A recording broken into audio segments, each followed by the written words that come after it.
Programme తీసుకున్నారు sir programme తీసుకెళ్ళి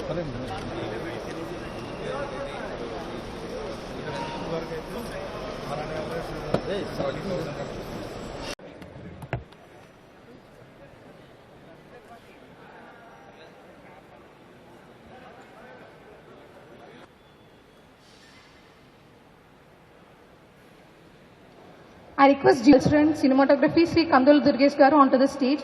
Next, Honorable MLA Rajanagaram Sri Bhattul Balaramakrishna Garu onto the stage. Honorable MLA to the stage. I request Sandeep sir to begin this auspicious.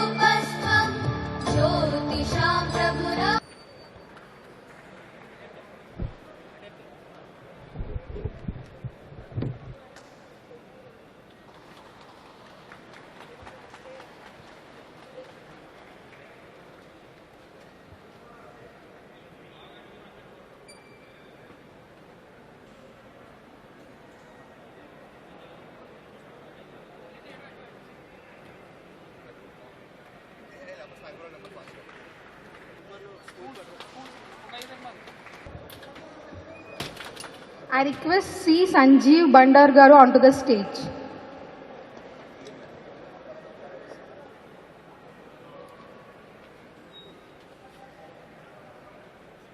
రాష్ట్ర ప్రభుత్వం నుంచి రావాలి.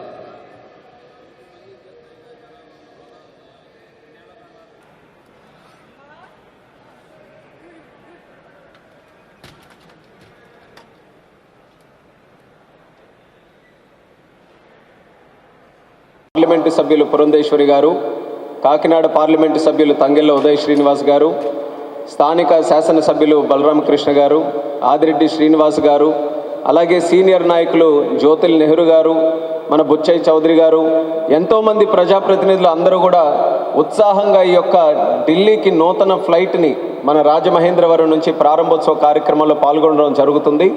Media మిత్రులతో సహా అందరికీ కూడా మరొక్కసారి నా హృదయపూర్వకమైనటువంటి నమస్కారాలు తెలియజేసుకుంటున్నాను. వాస్తవంగా అయితే ఈరోజు పార్లమెంట్ సెషన్స్ కూడా జరుగుతున్నాయి. 1 గంటకి క్యాబినెట్ మీటింగ్ కూడా ఉంది. అయినప్పటికీ కూడా రాజమహేంద్రవరం చిరకాల కోరికగా ఉన్నటువంటి ఢిల్లీ ఫ్లైట్ని స్వయంగా వచ్చి ఈ సంతోషాన్ని మీ అందరితో కూడా పాల్పంచుకోవాలని, ఏ ఫ్లైట్ అయితే ఢిల్లీలో వస్తుందో ఆ ఫ్లైట్లోనే ఇక్కడికి వచ్చి కార్యక్రమం చూసి మళ్ళీ తిరిగి వెళ్ళే ప్రోగ్రాం మేము పెట్టుకున్నాం. మరి ఇందులో ఎంతో ఉత్సాహంగా మన పురంధేశ్వరి గారు, అలాగే కాకినాడ ఎంపీ కూడా ఇందులో పాల్గొనడం జరుగుతుంది. ఎన్డీఏ ఢిల్లీలో ఎంత బలంగా ఉందో చెప్పడానికి కూడా మేము ముగ్గురం ఒక ప్రతీక అనేది కూడా తెలియజేసుకుంటున్నాను. కేంద్రంలో రాష్ట్రంలో అందరం కూడా కలిసికట్టుగా పనిచేసి రాష్ట్ర అభివృద్ధిని ఒక ప్రయారిటీగా ముందుకు తీసుకెళ్లాలనే ఆలోచనతో నరేంద్ర మోదీ గారు, చంద్రబాబు నాయుడు గారు, పవన్ కళ్యాణ్ గారు వాళ్ళ అడుగు జాడల్లో ఈ 2 ప్రభుత్వాలను కూడా ముందుకు నడిపించడం జరుగుతుంది. నాకు కూడా ఒక బాధ్యత, కేంద్ర సివిల్ ఏవియేషన్ మినిస్టర్గా వచ్చిన తర్వాత మన ఆంధ్రప్రదేశ్ రాష్ట్రానికి నూతన ఎయిర్పోర్ట్లు కావచ్చు, ఉన్న ఎయిర్పోర్ట్లో కెపాసిటీ బిల్డింగ్ కావచ్చు, దానితో పాటు కనెక్టివిటీ కావచ్చు, వీటన్నిటిని కూడా పెంచాలనే ఆలోచనతో చంద్రబాబు నాయుడు గారు కూడా ఎప్పటికప్పుడు గైడ్ చేయడం జరుగుతుంది. స్థానిక ప్రజాప్రతినిధులు కూడా మరి తరచూ చాలా పరిచయం ఉన్నటువంటి వాళ్ళు ఉన్నారు అందరూ కూడా. సో అందరూ కూడా ఆ ప్రాంతానికి సంబంధించి కనెక్టివిటీ ఏదైతే అవసరం ఉందో దాని మీద కూడా మాకు సలహాలు సూచనలు కూడా ఇస్తున్నారు. నేను ఎప్పుడైతే మినిస్టర్గా అయ్యాను, ఇప్పుడే పురంధేశ్వరి గారు కూడా చెప్పారు, ఆవిడ నాకు వచ్చి మాట్లాడినటువంటి మొట్టమొదటి మాట కూడా మాకు ఢిల్లీకి కనెక్టివిటీ కావాలి, దాని మీద నువ్వు ప్రయత్నం చేయని మొట్టమొదటి నుంచి అడిగారు. సో ఆ ప్రయత్నం కేవలం ఢిల్లీ వరకే కాదు, మొన్ననే మీరు చూశారు ముంబైకి కూడా ఒక ఎయిర్ బస్తో డిసెంబర్ 1వ తేదీన కనెక్ట్ చేశాం. అంటే రాజమహేంద్రవరం ఇప్పుడు మనకి దేశ రాజధాని ఢిల్లీతో కనెక్ట్ అయింది, ఆర్థిక రాజధాని ముంబైతో కనెక్ట్ అయింది, ఆల్రెడీ బెంగళూరుతో, చెన్నైతో, హైదరాబాద్తో కనెక్ట్ అయి ఉన్నాయి. అంటే దేశంలో ఉన్నటువంటి ప్రధాన నగరాలతో ఇప్పుడు రాజమండ్రి కనెక్ట్ అయి ఉంది. ఈరోజు చూస్తున్నారు ఉభయ గోదావరి జిల్లాల నుంచి కూడా, ఉమ్మడి ఉభయ గోదావరి జిల్లాల నుంచి నాయకులందరూ కూడా వచ్చారనంటే వాళ్ళందరికీ కూడా ఇది చాలా ముఖ్యమైనటువంటి ఎయిర్పోర్ట్. ఇది కేవలం రాజమండ్రి సిటీకి సంబంధించినటువంటిదే కాదు, చుట్టుపక్కల ఉన్నటువంటి ప్రాంతాలకి ఎంతోమంది వినియోగిస్తున్నటువంటి ఎయిర్పోర్ట్. ఈరోజు ఢిల్లీకి కనెక్ట్ చేశామనంటే అమెరికా వెళ్ళాల్సినటువంటి వారు ఇక్కడ 30 నిమిషాలు కానీ గంట దూరంలో ఏ మారుమూల గ్రామంలో ఉన్నటువంటి వారు ఇంకా విశాఖపట్నము, విజయవాడ వెళ్ళక్కర్లేదు. మన రాజమండ్రి ఎయిర్పోర్ట్ వచ్చి రాజమండ్రి నుంచి అవసరమైతే ఢిల్లీకి కానీ ముంబైకి కానీ వెళ్ళి అక్కడ నుంచే నేరుగా ఇంటర్నేషనల్ ఫ్లైట్స్ తీసుకునే సౌకర్యం ఈ 2 ఫ్లైట్లు కూడా కప్పలిపిస్తుంది అనేది గమనించాలి. దానితో పాటు గతంలో రాజమండ్రి ఎయిర్పోర్ట్లో ఉన్నటువంటి ఫ్లైట్ కనెక్టివిటీ అన్నీ కూడా ఏటీఆర్స్తోనే రన్ అయ్యాయి. ఏటీఆర్ తాలూకా కెపాసిటీ 80 సీటరే, ఎయిర్ బస్సులు లేవు. కానీ ఎప్పుడైతే మనం ఈ ముంబై ఢిల్లీ ఫ్లైట్లు స్టార్ట్ చేశామో ఎయిర్ బస్ సుమారు 180 మంది కూర్చునేటటువంటి ఎయిర్ బస్సులతో ఇప్పుడు ప్రయాణం చేయొచ్చు. ఎయిర్ బస్సులు స్టార్ట్ అయితే ఎయిర్పోర్ట్ కూడా రెవెన్యూ పెరుగుతుంది. కాబట్టి ఇక్కడ రాజమండ్రి ఎయిర్పోర్ట్ను కూడా మనం దృష్టిలో పెట్టుకొని ఎలా ఇది సెల్ఫ్ సఫిషియెంట్ చేసుకొని ఇక్కడ కూడా రెవెన్యూ పెంచే విధంగా చర్యలు కూడా మేము తీసుకుంటున్నాం. పక్కనే మీరు చూశారు నూతన టెర్మినల్ బిల్డింగ్ కూడా కన్స్ట్రక్షన్లో ఉంది. విత్ ఇన్ ఏ ఇయర్ అది కూడా పూర్తి చేసి రాజమండ్రి ప్రజలకి అప్పచెప్పడానికి అన్ని చర్యలు కూడా మేము తీసుకుంటున్నామని ఆ టెర్మినల్ బిల్డింగ్ తరఫున కూడా తెలియజేస్తున్నాం. ఈరోజు నిజంగా రాజమండ్రి మర్చిపోలేని దినంగా నేను భావిస్తున్నాను. మొట్టమొదటిసారి నేను ఎంపీగా ఎన్నుకోబడిన తర్వాత రామ్మోహన్ నాయుడు గారు సివిల్ ఏవియేషన్ మంత్రిత్వ శాఖ బాధ్యతలు స్వీకరించిన తర్వాత మొట్టమొదటిగా నేను వారి ముందుంచినటువంటి అభ్యర్థన రాజమండ్రి నుండి ఢిల్లీకి మనం కనెక్టివిటీ పెంచుకోవాలి అని చెప్పి నేను వారిని అభ్యర్థించిన వెంటనే వారు దాని మీద దృష్టి పెడతాను అని చెప్పి చెప్పటం, వెంటనే వారు ఇండిగో ఎయిర్లైన్స్ తోటి మాట్లాడడం, ఎప్పటికప్పుడు నాకు ఏ స్థాయిలో ఈ మధ్యవర్తిత్వం ఉన్నది అనేటువంటి విషయాన్ని నాకు తెలియజేస్తూ ఈనాడు ఏదైతే రాజమండ్రి కనెక్టివిటీ పెరగాలి అని చెప్పి మనం భావించామో దానిలో మొట్టమొదటి అడుగు వేస్తూ రాజమండ్రి ఢిల్లీ కనెక్టివిటీని తీసుకొచ్చినటువంటి సందర్భంలో రామ్మోహన్ నాయుడు గారికి నేను ప్రత్యేకించి హృదయపూర్వక ధన్యవాదాలు నేను తెలియజేస్తున్నాను. మనకి త్వరలో పుష్కరాలు రాబోతున్నాయి. అటువంటి సందర్భంలో యావత్ భారతదేశంతో రాజమండ్రి యొక్క కనెక్టివిటీని పెంచుకోవాల్సినటువంటి ఆవశ్యకత, అవసరం కూడా ఉన్నది అని చెప్పి వారికి తెలియజేయడం కూడా జరిగింది. దానిలో భాగంగానే రాజమండ్రి నుండి తిరుపతికి, రాజమండ్రి నుండి బనారస్కి, వారణాసికి, రాజమండ్రి నుండి షిర్డీకి ఖచ్చితంగా మీరు దృష్టి పెట్టాలి అని చెప్పి ఇందాక ఫ్లైట్లోనూ మాట్లాడటం జరిగింది. ఇక్కడికి వచ్చిన తర్వాత ఇక్కడ ఉన్నటువంటి ప్రజాప్రతినిధులందరూ కూడా వారికి చేసినటువంటి విన్నపం కనుక ఖచ్చితంగా వారు దీన్ని దృష్టిలో పెట్టుకుంటారు అని చెప్పి నేను భావిస్తాను. ఇది కేవలం మనం ఒక ఫ్లైట్ వేసుకున్నాం, మనకి ఇతర రాష్ట్రాలతోటి మనకున్నటువంటి సంబంధాన్ని పెంచుకున్నాం అన్నట్టు మాత్రమే కాకుండా దీనివల్ల రాజమండ్రి యొక్క పరపతి మాత్రమే కాదు ఆర్థికంగా కూడా అభివృద్ధి చెందేటువంటి అవకాశం ఉంటుంది. ఎందుకంటే చాలా వరకు ఇతర రాష్ట్రాలతో వ్యాపార రీత్యా కావచ్చు, ఇతరత్ర ఉద్యోగ రీత్యా కావచ్చు సంబంధం ఉన్నటువంటి వారు ప్రయాణం చేస్తున్నటువంటి సందర్భాలు ఉంటాయి. ఇప్పటి వరకు కూడా మనం చాలా ఇబ్బంది పడ్డాము, సరి అయినటువంటి కనెక్టివిటీ లేనటువంటి నేపథ్యంలో ఇక ముందు ఖచ్చితంగా ఈ కనెక్టివిటీ పెరిగే అవకాశం ఉంటుంది అని చెప్పి రాజమండ్రి వాసులందరూ కూడా గమనించాలి. ఎన్నికల్లో డబుల్ ఇంజిన్ సర్కార్ గురించి మాట్లాడటం జరిగింది.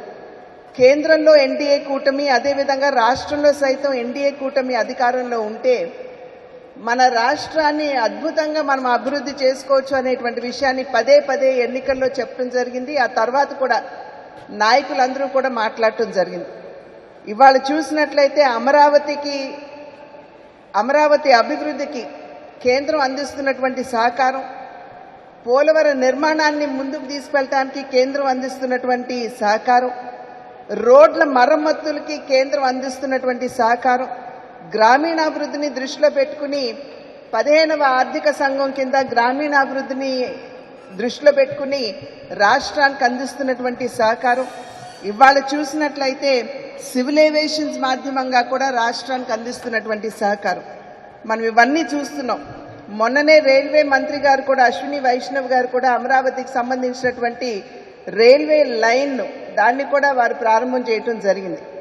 కనుక డబుల్ ఇంజిన్ సర్కార్ ఉంటే ఏ విధంగా మన రాష్ట్రం అభివృద్ధి చెందుతుంది అనేటువంటి విషయానికి ఈ విషయాలే తార్కాణంగా భావిస్తూ మెచ్చుకునేది మిత్రపక్షమే. మన పార్టీ ఎన్డీఏ కాకుండా ప్రతిపక్షంలో ఉన్న వాళ్ళు కూడా ఇలాంటి మినిస్టర్, ఇంత హార్డ్ వర్కింగ్ మినిస్టర్ ఎక్కడ లేరని చెప్పి క్యాంటీన్లోని చిన్న గ్యాదరింగ్స్లోని ఎంపీస్ ఉన్నప్పుడు ప్రతి ఒక్క పార్టీ ఎంపీ కూడా మన మినిస్టర్ రామ్మోహన్ గారిని పొగట్టమే చూశాను, పొగట్టమే విన్నాను నేను. అంత హార్డ్ వర్కింగ్ మినిస్టర్. అలాగే కాకినాడ జిల్లాకు కూడా ఎయిర్పోర్ట్ కావాలండి అంటే వెంటనే దాని గురించి చూడమన్నారు, ల్యాండ్స్ అవి చూడమన్నారు. పవన్ కళ్యాణ్ గారు, ఉప ముఖ్యమంత్రి పవన్ కళ్యాణ్ గారు చెప్పినట్లు పంట పొలాల్లో కాకుండా ఎంత ముందు ఉద్దేశించి చెప్పారంటే, పంట పొలాలు కాకుండా ఖాళీగా ఉన్న ల్యాండ్స్ని ఎక్కడైనా ఉంటే చూడండి, 100% అక్కడే కాకినాడ జిల్లాకు కూడా ఎయిర్పోర్టు కేటాయించడం జరుగుతుందని చెప్పారు. అలాగే ఢిల్లీకి ఫ్లైట్ అనేది కాకినాడ జిల్లా నుంచి విశాఖపట్నం దూరం అవుతుంది కాబట్టి కాకినాడ జిల్లాలో ఉన్న ప్రతి ఒక్కరికి కూడా ఈ రాజమండ్రి ఎయిర్పోర్ట్ ఇక్కడి నుంచి కనెక్ట్ అయిన ఈ ఫ్లైట్, ఢిల్లీ ఫ్లైట్ చాలా ఇంపార్టెంట్. సో ప్రత్యేకంగా కాకినాడ జిల్లా తరపు నుంచి కూడా మన young and dynamic civil aviation minister and never seen before మన రామ్మోహన్ నాయుడు గారికి నా హృదయపూర్వక ధన్యవాదాలు తెలుపుకుంటూ, అలాగే ఇక్కడ పార్లమెంటేరియన్ పురంధేశ్వరి మేడం గారికి కూడా నా హృదయపూర్వక ధన్యవాదాలు తెలుపుకుంటూ, లోకల్ ఎమ్మెల్యే బలరామకృష్ణ గారికి, ఆదిరెడ్డి వాసు గారికి, అలాగే మా MLA TTD member, most senior member Jyothula Nehru గారికి, అలాగే అనపర్తి ఎమ్మెల్యే గారికి అండ్ కొవ్వూరు ఎమ్మెల్యే గారు,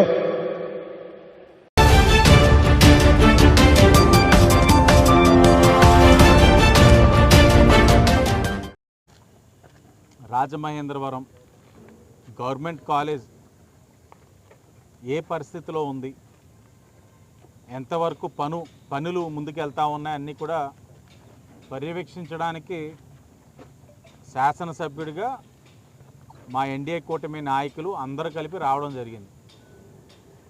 ఎన్నికల ముందు ఆర్భాటానికి కేవలం పబ్లిసిటీకి ఇన్ని కాలేజీలు ఇచ్చేసాం, ఇన్ని కాలేజీలు ప్రారంభించేసాం, ఇదిగో ఇలాగ క్లాసులు జరిగిపోతూ ఉన్నాయి, ఫస్ట్ ఇయర్ ఎంబీబీఎస్ స్టూడెంట్స్ అందరూ కూడా వచ్చేసారు అని ఆర్భాటాలకు పోయి ఏ విధమైన మౌలిక వసతులు అన్నది కూడా ఇంకా కల్పించకుండా ఇటు పిల్లల్ని, వాళ్ళ తల్లిదండ్రుల్ని మభ్యపెడుతూ, ప్రజల్ని మభ్యపెడుతూ గత వైఎస్ఆర్ కాంగ్రెస్ పార్టీ వారు చేశారు.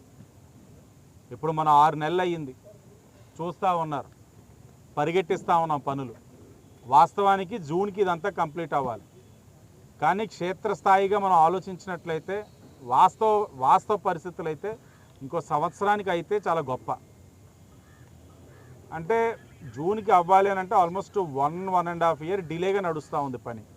మరి గతంలో ఉన్న హెల్త్ మినిస్టర్ ఏం పీకాడు, ముఖ్యమంత్రి గారు ఏం సమీక్షించారు, ప్రజలను ఎందుకు మభ్యపెట్టారు, ఎందుకు మోసం చేశారు, నోటుకొచ్చిన మాటలు ఇక్కడ కాలేజ్ వచ్చేసింది, ఇచ్చేసేసాం, వచ్చేసేసామని. చివరాఖరికి సెకండ్ ఇయర్ స్టూడెంట్స్ వస్తూ ఉంటే మేము గెలిచిన తర్వాత వచ్చిన వాళ్ళకి ఏ విధమైన అసౌకర్యాలు కలగకూడదని మేము పర్యవేక్షించి, సమీక్షించి, ఆల్టర్నేటివ్గా వాళ్ళకి అన్నీ కూడా రూమ్స్ అన్నీ అరేంజ్ చేయడం జరిగింది. అంటే మీరు గమనించినట్లయితే రాజమహేంద్రవరం సిటీలో ఉన్న కాలేజ్ కోత దూరంలోనే జగన్మోహన్ రెడ్డి గారు చాలా విలాసవంతమైన పార్టీ ఆఫీస్ కట్టుకున్నారు. కోత దూరం ఆ ఆఫీస్ గట్టిగా ఉంటే 3-4 నెలల్లో పూర్తి అయిపోయింది. ఇంటీరియర్స్ అయిపోయింది, ఫర్నిషింగ్ అయిపోయింది, ఫ్లోరింగ్ అయిపోయింది, అన్ని 3-4 నెలల్లోనే జగన్మోహన్ రెడ్డి గారు అవినీతి సొమ్ముతోటి అడ్డగోలుగా ప్రభుత్వ సైట్ని తీసుకొని కట్టుకున్న దాంట్లో అవ్వింది ఇక్కడ ప్రజలకు ఉపయోగపడేది అధికారికంగా ప్రభుత్వ పరంగా ఎందుకు అవ్వట్ల? కారణం దీంట్లో పెద్ద ఆయనకి పని లేదు, అదే ఆయన వ్యక్తిగత పార్టీ ఆఫీసు. వాళ్ళ దృష్టి అంతా అలాగే ఉంది గత 5 సంవత్సరాలు. తప్పకుండా ఎన్డీఏ కూటమిగా విద్యా వైద్యానికి అధిక ప్రాధాన్యత ఇస్తూ ఉన్నాం. ప్రతి అంశాన్ని కూడా క్షుణ్ణంగా పరిశీలిస్తూ ఉన్నాం. కాంట్రాక్టర్లు మొదలుకొని ఏం జరుగుతూ ఉంది, అన్నీ కూడా సరిగ్గా జరుగుతూ ఉన్నాయా, నాణ్యత లోపించకుండా ఉందా, నాణ్యత ప్రమాణాల్లోనే ఎక్కడైనా సరే ఎవరైనా సరే కాంప్రమైజ్ అవుతూ ఉన్నారా, అన్నీ కూడా సమీక్షించుకుంటా ఉన్నాం. త్వరగతిన పూర్తి చేయాలన్నది అధికారులందరికీ చెప్పడం జరిగింది. జూన్ నాటికైతే ముమ్మాటికి అవ్వదు. కాబట్టి నెక్స్ట్ అకాడమిక్ ఇయర్ కూడా వస్తున్న స్టూడెంట్స్కి ఏ ఇబ్బందులు కలగకుండా దగ్గరలోనే హాస్టల్స్ అన్నీ కూడా విజిట్ చేసి వాళ్ళకి ప్రత్యామ్నాయ ఏర్పాట్లు చేసే కార్యక్రమం తీసుకుంటాం. అలాగే ఇంకా కొంతమంది అధికారుల్లోని ఆ పాత వాసనలు పోవట్ల, చాలా నిసిగ్గుగా ప్రవర్తిస్తూ ఉన్నారు కొంతమంది. ఇప్పుడు గవర్నమెంట్ కాలేజ్, అది గవర్నమెంట్ కాలేజ్ అంటే అవకాశం ఉంటే మెడికల్గా వాళ్ళు దైవం కింద భావించే వ్యక్తి ఒక విగ్రహం పెట్టుకోవాలి. కానీ వైఎస్ఆర్ రాజశేఖర రెడ్డి గారి విగ్రహం ఏంటండి గవర్నమెంట్ కాలేజ్లో? నేను రాజశేఖర రెడ్డి గారిని ఎక్కడా కూడా తక్కువ చేయట్లా, ఆయన పైన నాకు గౌరవం ఉంది. నేను రాజశేఖర రెడ్డి గారిదైనా సరే, ఎన్టీ రామారావు గారిదైనా ఎవరిదైనా సరే పెట్టకూడదన్నది లాస్ట్ టైం హెల్త్ మినిస్టర్ గారు వచ్చినప్పుడు మేమే చెప్పాం అక్కడ ఉండకూడదు. ఈ రోజుగా విగ్రహం అక్కడే ఉంది. అంటే అభిమానాన్ని చాటుతున్నారా, లేకపోతే మీరు ఏం చెప్పినా మేము చేయాల్సిన అవసరం లేదు, మీరు ఏం చెప్పినా మేము చేయాల్సిన అవసరం లేదు, మేము మొండికేసేసామని అధికారులు చెప్తున్నారో నాకైతే అర్థం కావట్లా.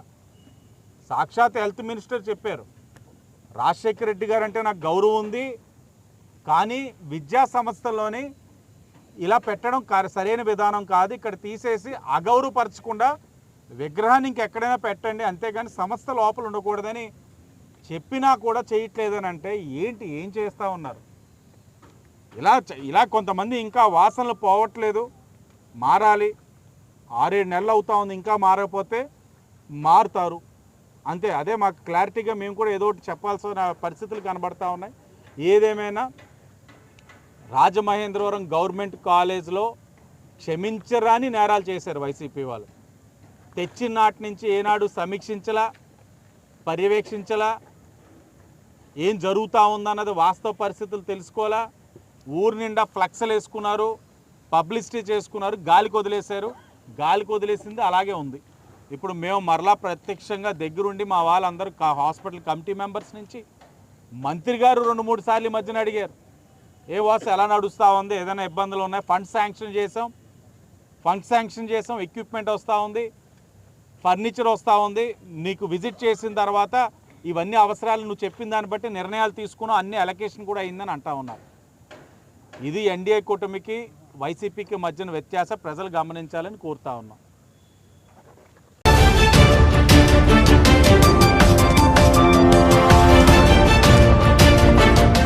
ఈరోజు peace for peoples welfare organization తరఫున, అసోసియేషన్ తరఫున న్యూరోపతి అని చెప్పేసి అనే ఫ్రీ చికిత్స పరీక్షా విధానం పెట్టాం ఈరోజు ఇక్కడ పీస్ ఆఫీస్ నందు.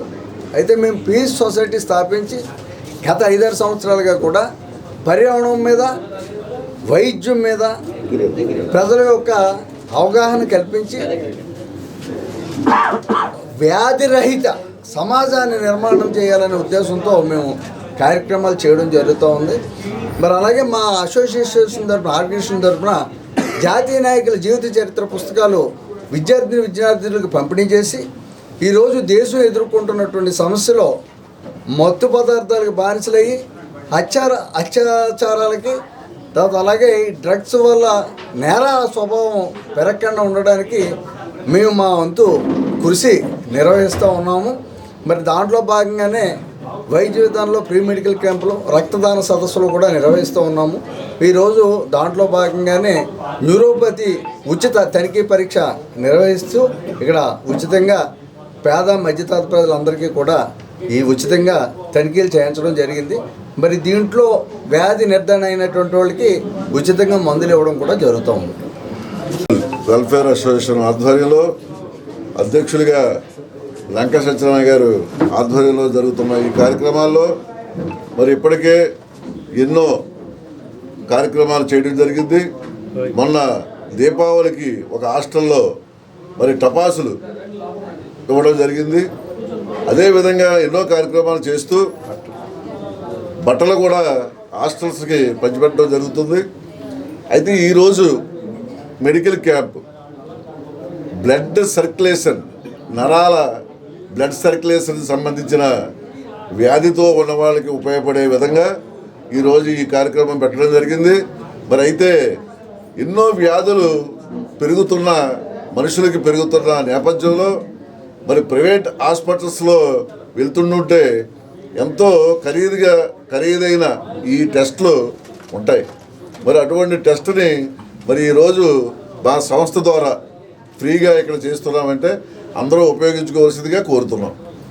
ఈ సంస్థను స్థాపించి ఆ సంస్థ ద్వారాగా ఎన్నో కార్యక్రమాలు, మెడికల్ క్యాంపులు కానివ్వండి, అలాగే పేదవాళ్ళకి ఉచితంగా మందులు పంచిపెట్టడం, ఈ ఏ కార్యక్రమం జరిగినా భోజనాలు కానీ ఇలాంటి విషయాలన్నీ కూడా సక్రంగా ప్రజల్లోకి, పేదవాళ్ళకి ఈయన ఎన్నో కార్యక్రమాలు చేపడుతూ ఈవేళ మెడికల్గా కొంచెం పెద్ద వయసు దాటినట్టు వాళ్ళకి 60-70 సంవత్సరాల వయసు వచ్చిన వాళ్ళకి ఈ షుగర్ వ్యాధులతో బాధపడి సాధారణంగా చెకప్ అన్నది ఎవరు చేయించుకోరో సాధారణంగా ఉచితంగా మరి డాక్టర్ గారిని వాళ్ళు పిలిపించి ఖరీదైన పరికరంతో టెస్టులు చేయించి మరి మిత్రుడు మంచి కార్యక్రమాన్ని ఇవాళ చేపట్టినందుకు మనస్ఫూర్తిగా ఆయన్ని అభినందిస్తున్నాను.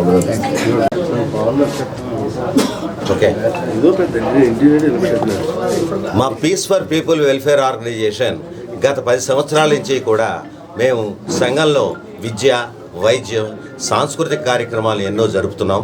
అందరికీ ఉపయోగపడేట్టుగా, ప్రజలకి ఎంతో మేలు జరిగేటట్టుగా చూడాలని చేస్తూ అందులో భాగంగా ఈ రోజున మేము నర్వస్ డెబిలిటీ అంటే నరాల బలహీనత కానీ వాడి యొక్క తీరుతెన్నులు కానీ తెలుసుకోవడానికి ఒక ప్రత్యేకమైన మిషన్ ద్వారా దాన్ని పరిశీలించి వారి యొక్క విధానాలను కనుక్కొని వారికి ఉచితంగా ఈ టెస్టులు చేయించి అలాగే ఉచితంగా కూడా వారికి మందులు పంపిణీ చేస్తున్నామని చెప్పి మేము ఇలాగే ఇంకా ముందు ఎన్నో కార్యక్రమాలు చేయాలని ఈ వైద్యంలోనే కూడా మా ప్రెసిడెంట్ గారు అయినటువంటి లంక సత్యనారాయణ గారి ఆధ్వర్యంలో ఇంకా ముందుకు వెళతామని కోరుకుంటున్నాను.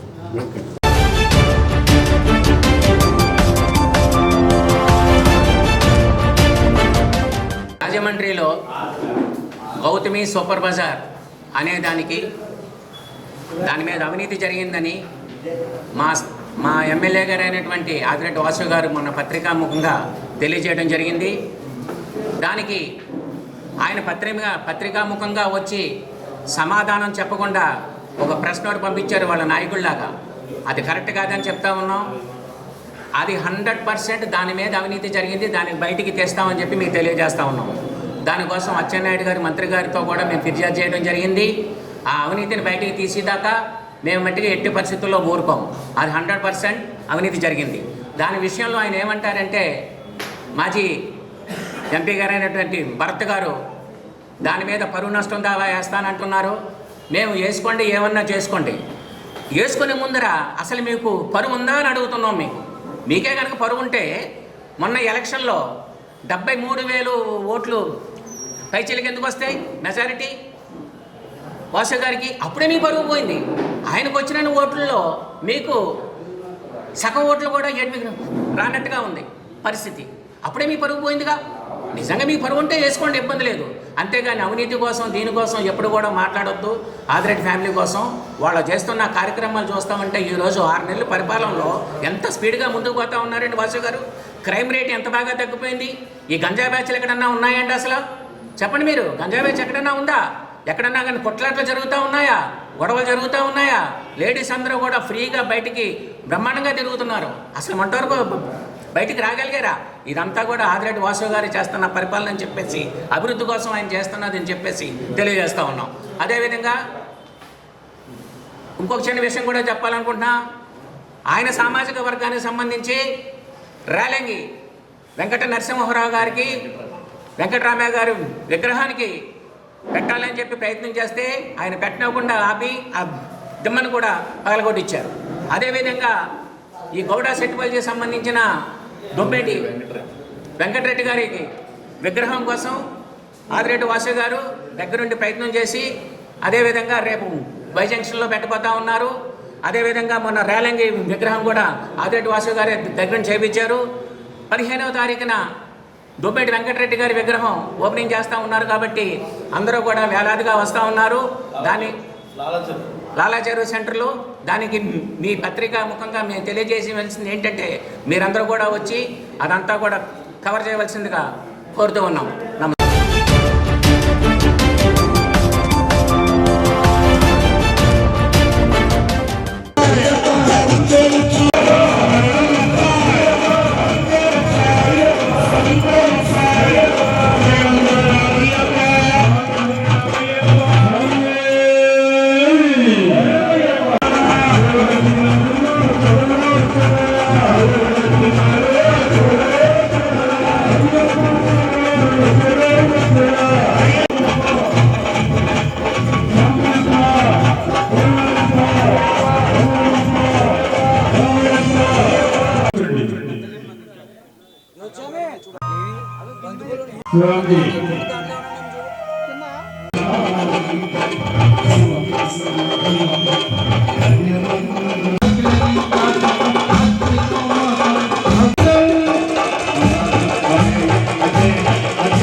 नमः चतुर्दश सोपानाधिष्ठान चतुर्दश भुवनाधिपत्य स्वरूप हरिहरपुत्र स्वामिने नमः ओम पदरंजां तिरुप्पडये नमः पंचदश सोमदिनारां तिरुप्पडये नमः ओम षोडश सोपानाधिष्ठान ओम सप्तदश सोपानाधिष्ठान सप्तदश मोहिनी अवतार स्वरूप हरिमांडनायक अवान् मानसगोचर चरायने नमो नमः स्वामी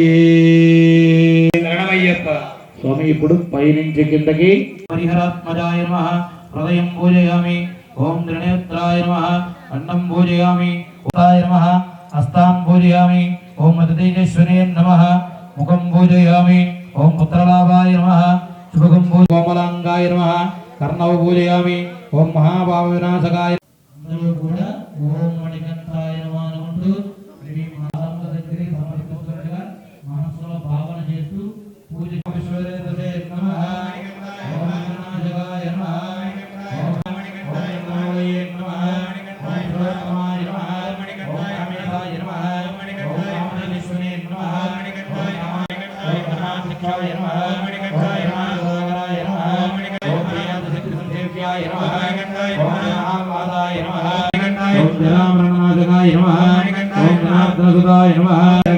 పూజదాయ ఓం పరమేశ్వరే నమః ఓం దాయకాయ నమః ఓం పరమాదేవ్యాయ నమః ఓం బ్రహ్మపరాయణాయ ఓం జ్ఞానరదాయ నమః ఓం యోగిగమ్యాయ నమః ఓం గుణాగణ నిరూపకాయ నమః ఓం గణాధ్యక్షే నమః ఓం గోపతయే నమః ఓం ప్రభవే నమః ఓం రామబాలకాయ నమః ద్వంద్యాయ నమః ఓం శోణాంగాయ నమః ఓం శాలమలయపతయే నమః ఓం సత్యోదిషే నమః ఓం శరవీరత్నాయ నమః ఓం సరశ్చంద్ర నివారణాయ నమః ఓం శాలమలయపతయే ఓం భానుమతయే నమః ఓం భయనాశకాయ నమః ఓం త్రిపురాండ్రాయ నమః ఓం త్రణయనాయ నమః ఓం కృష్ణవాసాయ నమః ఓం యోగివర్యాయ నమః ఓం వసస్తేజాయ నమః ఓం భుజంగభూషణాయ నమః ఓం ప్రజావత్స్వరూపకాయ నమః ఓం గోకులైవరివారితాయ నమః ఓం ప్రియంగకృత్రవాసకాయ నమః ఓం వేనాథ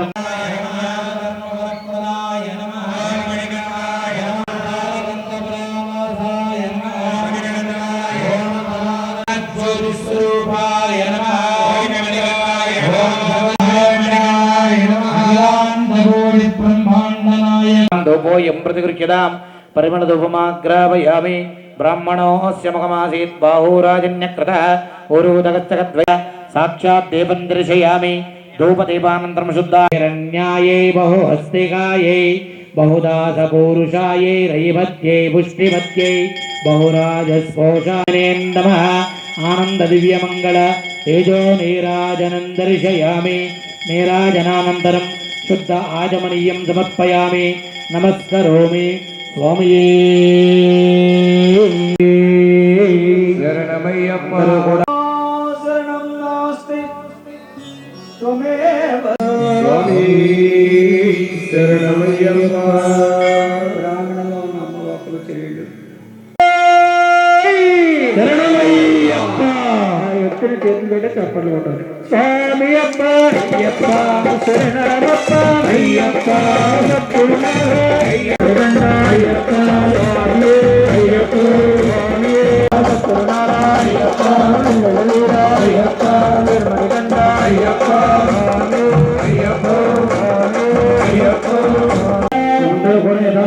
కూర్చోండి స్వామి. పూజ చేసినవి తొక్కితే మనం చేసిన క్రతువంతా కూడా నిష్ఫలం అయిపోతుంది. కూడా కానీ వేరే వేరే వేషాలన్నీ వేయకండి. ఎందుకు విజయవాడలో ఈ జనవరి 5వ తారీఖున 5వ ఒక్కరు కూడా ఆ సభని విజయవంతం చేసి మనం హిందువుల యొక్క ఐక్యతని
శరణం అద్భుతంగా చెప్తున్నారండి స్వాములు.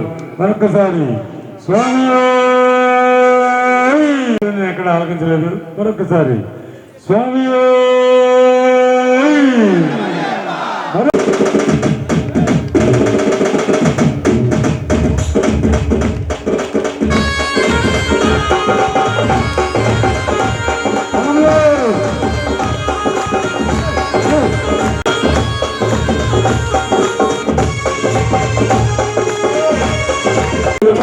బంగారు పల్లకి మరిగ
పిలిస్తే వస్తాం.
Jai